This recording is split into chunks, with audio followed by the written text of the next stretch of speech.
Hello my dear sewing friends, it's Alisa here and welcome to Hack My Clothes. It's a series where we use quality techniques to update your clothes, make them more functional, and bring them back to life. Now, last time in this series, we learned how to add pockets to garments that don't have any, so that way you can carry everything that you want with you and feel comfortable. And today I have another pocket hack for you. This time we are going to be making your pockets bigger, because in ready-to-wear fashion, they give us shamelessly small pockets that don't fit even of the simplest things like wallet or phone. Now today I'm going to be fixing this type of issue for my husband in shorts that I actually made for him many years ago, and he has been telling me ever since that the pockets are too shallow. Naturally, this is the perfect opportunity for us to do this together. After watching this video, you will be able to apply this technique to both front pockets and back pockets. The only condition is that those pockets are made with pocket bags, so you won't be able to do this on patch pockets. We're only going to need just a handful of tools. Of course, we're going to need some scissors for cutting. We will need a marking tool, some pins for pinning, thread for sewing, and you will be able to do this both by hand or by sewing machine. And we will also need some fabric in order to extend the pocket. Just like in the tutorial for Hack My Clothes where we added a pocket to a garment, it's important to note what the garment is made out of.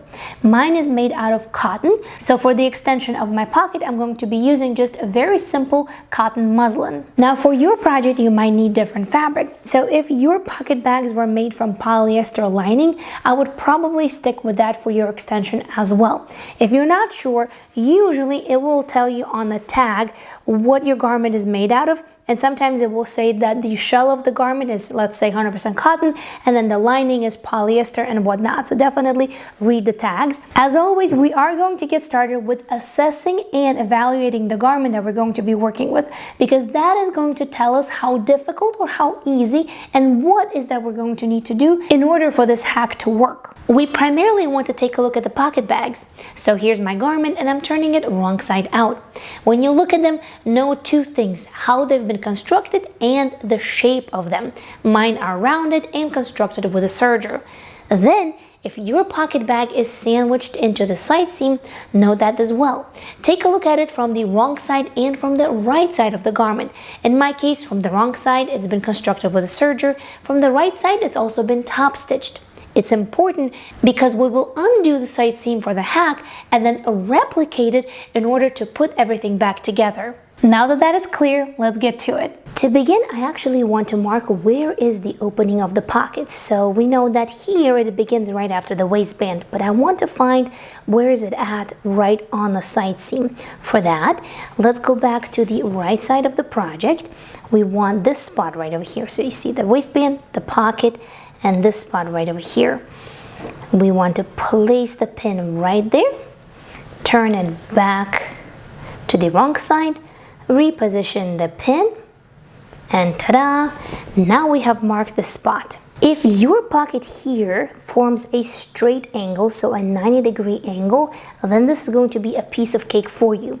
Mine has a rounded corner and quite rounded at that. So what I'm going to do is I'm going to grab a piece of paper, place it underneath, sort of like butting it against the side seam as much as I can. All right, placing the pocket back on top of it, and I am going to roughly outline it with my marker. Then I'm going to place it right on top, aligning what I've just outlined, and I'm going to transfer the position of the pin. From here, I'll have to decide how to create an extension of this pocket. So mine, as I mentioned, is quite rounded. Yours probably is going to be quite easier, but I don't want to go above this point on this side because this is where the side seam is at. Here the pocket is deeper, so I can actually angle it. So let's do it this way. Now from this new bottom of the pocket, I want to extend it, let's say by, let's go 5 inches. Square line this way. And we're gonna go more or less this way. So what I've just marked in green is going to be the new bottom of the pocket. This is also going to be our pattern piece. I'm also going to place it back on top. So I'm going to align the placement of the pin with the outline of the curved pocket. And now I'm going to mark this line. So for that, I want to mark where it ends on this side and where it begins on this side. So we have one point, another point. Now we're going to connect it with a straight line. There we go. And this is where we're going to be cutting away. Before we do that, however, we will need to open up the side seam. Now, while I'm opening the side seam, let me talk you through if you do have a straight bottom pocket. In your case, everything is much easier. You are not going to be cutting anything away. You're simply going to open up the bottom seam of the pocket. This seam right over here, in my case, is curved. In your case, it will be straight. So you're just going to open it up. And then of course the side seam as well. The same side seam that I'm working on right now. I am opening the side seam 1 inch above the green mark and then all the way to the bottom of the pocket. That is going to give me enough clearance in order to attach the extension to the pocket bag and put everything back together without too much trouble. As you can see, I'm using small scissors for this, but that's just my personal choice. If you have a seam ripper, use the seam ripper. As I mentioned before, this seam is also top stitched from the right side, so we will need to undo the top stitching as well in order to open this up. Once we're done with taking out the seam, you'll be able to flip this corner up, and right here in the side seam, you're going to have an opening. Before we cut anything off, let's cut out the extension for our pocket. Next, open up our fabric. When we're ready to place our pattern, this side is on the fold. You can see the fabric is folded. And what we're looking for is a little bit of clearance on top, on the bottom, and on the side, because we need seam allowances. On the top and on the bottom, we can do 3/8 of an inch, but on the side seam, we need exactly the same seam allowance as the width of your side seam of the garment. In my case, it is a really narrow one, just 1/4 of an inch, so this should be enough. Next, let's take our garment and the pocket extension that we have, and that's how it's going to be attached. Now I'm ready to cut, but instead of cutting on the green line, we're going to cut about 3/8 of an inch below that. Why? Because once again, we need the seam allowance. If you are working with a straight bottom pocket, your next steps are going to be exactly the same, because what you're going to have is an open pocket like this. Grab your pocket extension, pop it open, and we want to place it like so and pin it all the way from one edge in the round to the other one. My pocket right here has a seam, but my pocket extension doesn't, and that's totally fine. We're just going to continue to pin, aligning the edges. For this next step, we're going to be heading to the sewing machine, choosing a regular straight stitch, and starting with the back stitch and ending with the back stitch, we are going to sew the entire path that we have pinned. As a reminder, my seam allowances are 3/8 of an inch. When done, this is what you're going to have.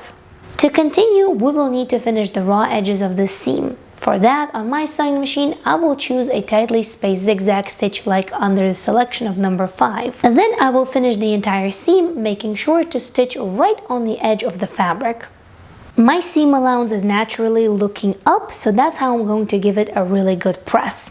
Next, I want to keep it in place, so by opening up the pocket and making sure that the seam allowance is looking towards the original pocket bag, I'm going to stitch it down with just a simple straight stitch.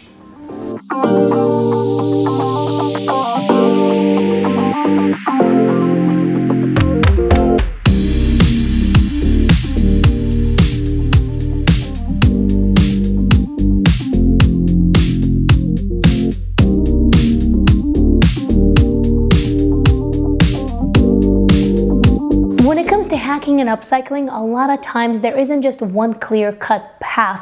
That's why it's really important to be able to problem solve this on your own, so that way you don't have to rely on just this or that technique, but you can actually tailor the technique depending on what you see in front of you. Now I want to close the pocket bag. So from the very place where we detached pocket from the side seam, I'm going to stitch down and then pivot and stitch all the way to the other side.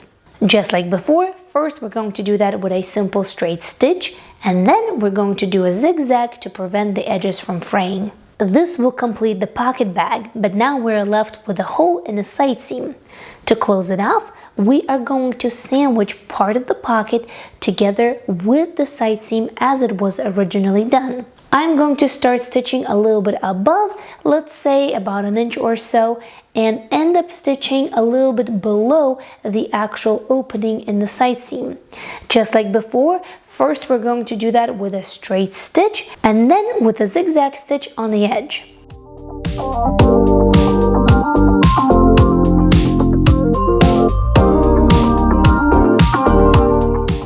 As a final step, all I have to do is add the missing top stitching on the right side of my garment. Here, however, I'm not going to start or end with back stitching.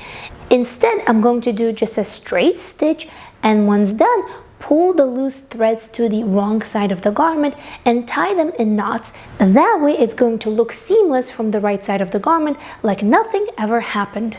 Well, there you have it, bigger, deeper pockets. Now here's a quick look at before and after and what a difference this little hack makes. If you want to know how to transform skirts that you no longer wear into pants, then click on this Hack My Clothes episode. And if you want to know how to add a zipper to your sweater in order to turn it into a zipper sweater, then click right over here. I have more Hack My Clothes episodes for you every single week. Thank you so much for watching, and until next time, happy, thoughtful sewing. I'll see you soon. Bye!